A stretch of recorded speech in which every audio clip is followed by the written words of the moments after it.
시청자 여러분 안녕하십니까? 채널 K 뉴스 한 주간의 한인사회 주요 소식을 정리했습니다. 투표소에서 벌어지는 크고 작은 일들을 도와주는 한국어통역원. 하지만 한국어통역원이 부족해 여러 가지 불편한 일들이 벌어지곤 합니다. 통역원이 부족해 한인통역원을 모든 투표소에 배치할 수 없었다는 이야기를 듣곤 하는데요.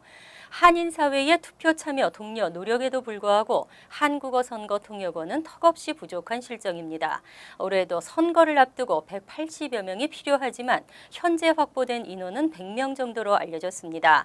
아침 일찍부터 저녁까지 수고하고 하루 일당은 $200, 관련 교육도 받아야 하고 자격 조건도 충족해야 하고 더구나 한인사회를 위한 봉사정신 또한 있어야 하기 때문에 바쁘고 현실적인 한인사회에서 선뜻 쉽지는 않겠습니다. 하지만 좋은 경험과 보람이 있지 않을까요? 첫 소식입니다. 지난 1월부터 뉴욕시에서는 ID NYC, 즉 뉴욕시 신분증을 무료로 발급해주고 있는데요. 신분증이 없었던 뉴욕 시민뿐 아니라 서류 미비자들에게도 은행 계좌 개설이나 공공기관 등을 이용하는 데 많은 도움이 되고 있습니다. 뉴욕시 신분증이 주정부가 발급하는 라이센스 취득에도 사용할 수 있게 됐습니다. 금홍기 기자입니다. ID NYC는 신분증이 없어 은행 계좌를 개설하지 못하고 공공기관의 출입이 제한되는 등 생활하는 데 어려움을 겪었던 시민들에게 많은 도움이 되고 있습니다. 또 매년 30여 개의 문화기관을 무료로 이용할 수 있고 영화관과 스포츠센터 할인 등 문화를 즐길 수 있는 혜택을 주고 있어 체류 신분이 없던 뉴욕 시민들이 문화생활을 즐길 수 있게 됐습니다. 하지만 서류 미비자 등 체류 신분이 없는 뉴욕 시민들은 자신의 정보가 이민국이나 다른 정보기관으로 노출돼 추방되는 것을 우려해 발급을 꺼리는 시민들도 있습니다. 뉴욕 시장실 이민국은 오늘 한인사회를 대상으로 퀸즈 도서관 플러싱에서 기자회견을 열고 뉴욕 신분증 발급을 위해 수집한 개인정보는 다른 어떤 기관에도 제공되지 않는다며 뉴욕시 신분증이 시민들에게 많은 혜택이 주어지는 만큼 한인들의 많은 이용을 부탁한다고 말했습니다. With this card, you can access your libraries across all 3 systems for the first time. With this card, you can get prescription drug discounts with the Department of Health Big Apple RX discount. 그동안 뉴욕시에서만 인정되던 ID NYC가 뉴욕 주정부에서도 사용이 가능해졌습니다. 뉴욕 시장실 이민국은 뉴욕 주정부와 협의를 통해 소기업과 내일업계 종사자 등이 필요로 하는 주정부 라이센스 발급이 ID NYC로도 가능하게 됐다고 밝혔습니다.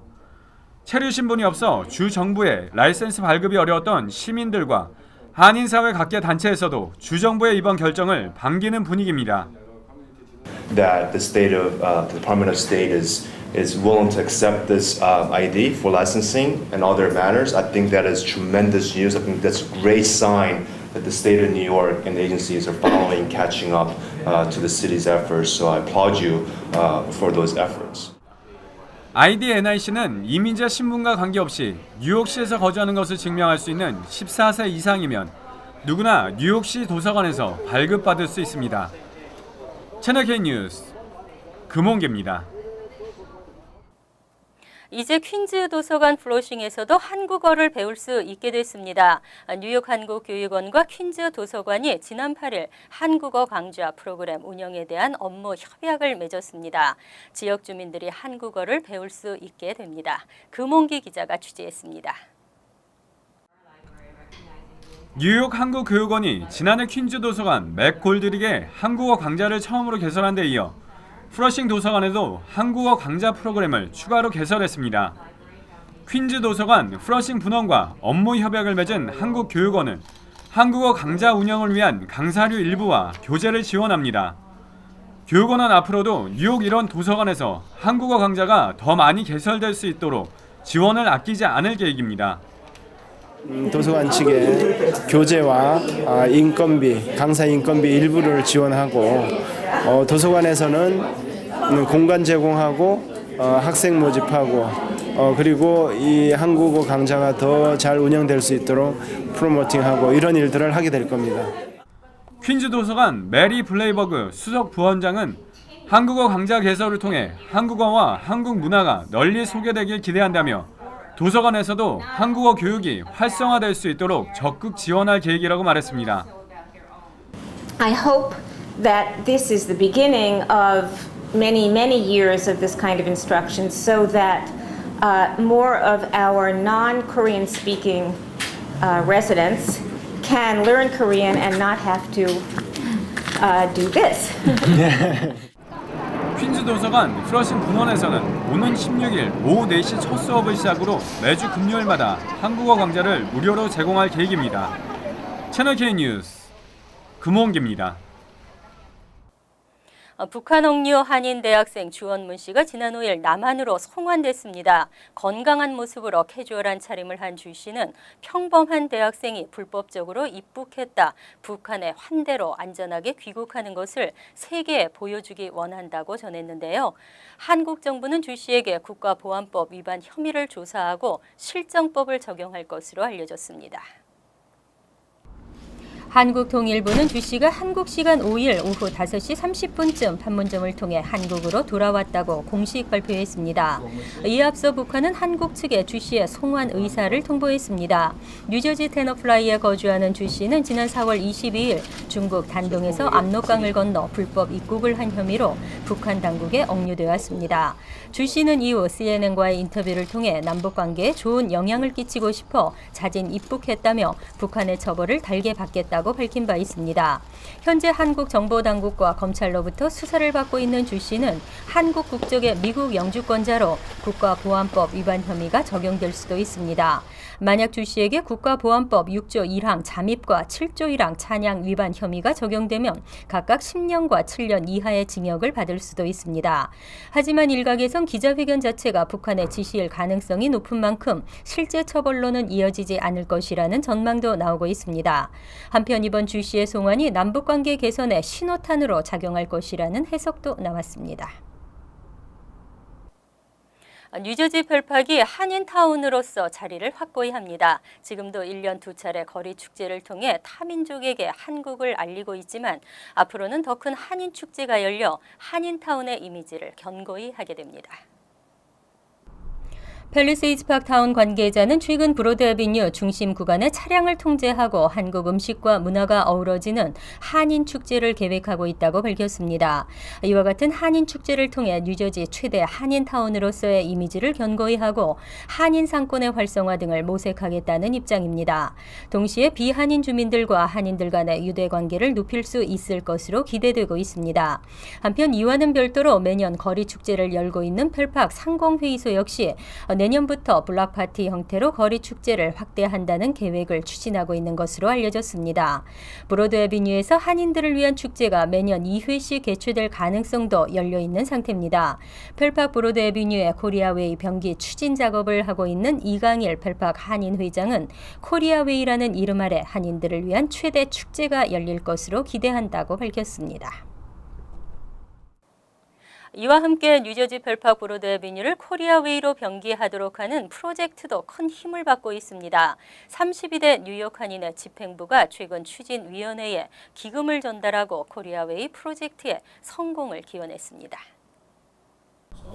오늘 오전 뉴저지 파인플라자 프레스 센터에서 진행된 기금 전달식에는 뉴욕 한인회 32대 집행부 관계자들과 뉴저지 팰리세이드파 코리아웨이 병기 추진 자문위원회 위원들이 자리를 함께했습니다.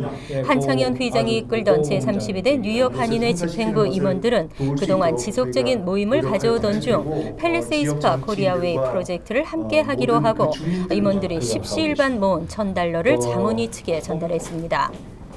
저희가 이거는 진짜 모든 동포들이 어떤 한 단체를 떠나서 다 같이 도와서 추진을 해야 될 일이라는 그런 거에 공감을 해서 저희 회원들이 십시일반으로 조금씩 모아서 이 돈이 이제 이 자금을 마련하는데 기폭제가 되고 또 시드머니가 돼서 그래서 이게 모멘텀을 살릴 수 있도록 하자는 그런 의견이 모아져서 기금을 전달받은 이강일 펠팍 한인 회장은 코리아웨이 병기를 이끌어내기 위해서는 한인 동포들의 격려와 후원이 절실하다며 한인 후손들을 위한 의미 있는 프로젝트에 함께 동참해 주길 당부했습니다.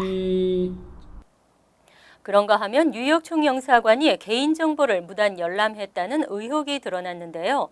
공공기관이어도 개인정보를 열람할 때는 적절한 사유가 있어야 하고 또 열람 내용과 사유를 기록 유지해야 합니다.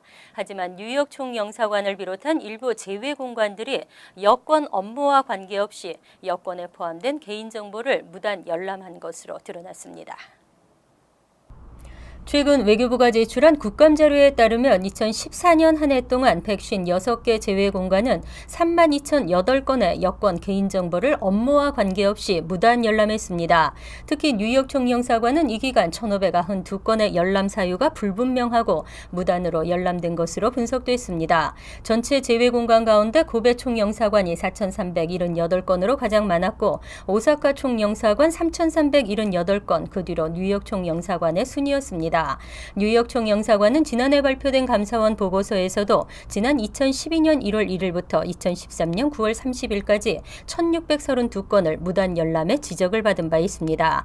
현행 여권법 등에 따르면 여권 사모 처리 과정에서 취득한 개인정보는 다른 법률에서 허가하는 경우를 제외하고 다른 목적으로 열람할 수 없도록 되어 있습니다. 또 필요한 경우에도 관계기관장은 열람 내용과 사유를 기록하고 유지해야 하지만 잘 이루어지지 않고 있는 것으로 지적됐습니다. 이와 관련해 뉴욕 총영사관 측은 지난해 감사원의 지적 이후 원천적으로 무단 여권 열람이 불가능해졌다며 어떤 근거로 나온 발표인지 모르겠다고 밝혔습니다. 네일살롱 종업원 임금 보증 채권 구입 의무화 시행이 지난 6일부터 시행에 들어갔습니다. 뉴욕 한인 네일협회가 제기한 보증 채권에 대한 의무화 효력 중지 가처분 신청은 기각됐습니다. 뉴욕 한인 네일협회와 중국계 네일협회의 법적 대리인인 마이클 박 변호사는 2일 오전 얼바니 소재 뉴욕주 법원에 효력 중지 가처분 신청을 접수했습니다. 하지만 이날 오후 법원으로부터 기각 통보를 받았습니다.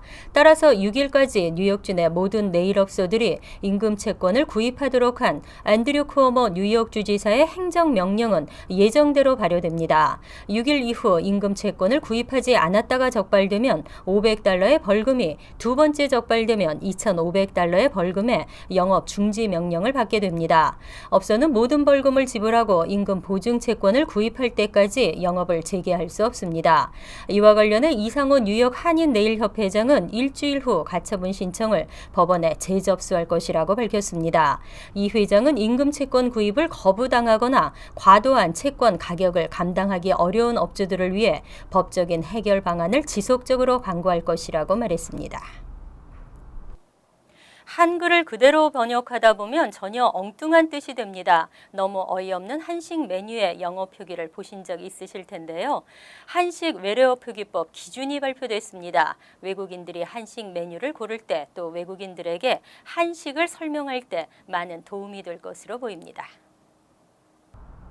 농림축산식품부와 한식재단이 한식 메뉴 외국어 표기법 50선을 마련하고 관련 업계와 국내외 한식당에 배포했습니다. 이번 표기법은 최근 한식에 대한 타민족에 대한 관심이 높아지고 있는 가운데 통일되지 않은 한식 표기법이 혼란을 초래할 수 있다는 판단하에 마련됐습니다.